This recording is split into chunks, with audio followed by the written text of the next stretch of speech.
தனுசு ராசிக்காரங்களுக்கு யார் எதிரி, அவங்கள எப்படி ஜெயிக்கிறதுன்னு ஒரு சின்ன கண்ணோட்டம் பார்க்கலாம். அதாவது, தனுசு ராசிக்காரங்களோட பெரிய பலம் இருக்குல்ல, அவங்களோட மன்னிக்கிற குணம். அதுவே தான் அவங்களுக்கு பெரிய பலவீனமா மாறி, அவங்களுக்கே தெரியாம எதிரிகளை உருவாக்குதாம். முதலாவது, உங்க ராசியோட அதிபதி குரு பகவான் இல்லையா? அதனால இயல்பாவே உங்களுக்கு இரக்க குணம் கொஞ்சம் அதிகம். ஆனா இங்கதான் ஒரு சிக்கல் வருது. தகுதியே இல்லாத ஆட்களை எல்லாம் கூட நீங்க மன்னிச்சிடுறீங்க. இதனால என்ன ஆகும்னா, இப்ப ஆபீஸ்ல ஒருத்தருக்கு நீங்க உதவி செய்றீங்கன்னு வச்சுக்கோங்க. கடைசியில பார்த்தா நீங்களே அவங்களுக்கு கீழே வேலை பார்க்குற மாதிரி ஒரு நிலைமை வந்துடும்.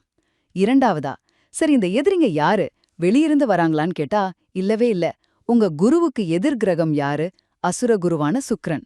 அவரோட தாக்கத்தால உங்க ரொம்ப நெருக்கமானவங்களே, அதாவது உங்க லவ்வர், வாழ்க்கை துணை, ஏன் கூட பிறந்தவங்க கூட உங்களுக்கு எதிரியா மாற சான்ஸ் இருக்கு.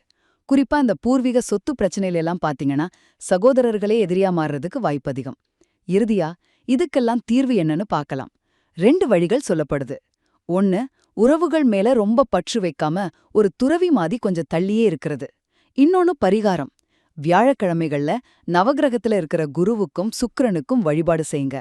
குருவுக்கு மஞ்சள் துணியும் சுக்கிரனுக்கு வெள்ளை துணியும் சாத்தி அர்ச்சனை பண்ணுங்க. கூடவே சந்தனம் ஜவ்வாது மாதிரி வாசனை பொருட்களை தானம் செஞ்சா சுக்கிரனோட தீய தாக்கங்கள் குறையும்.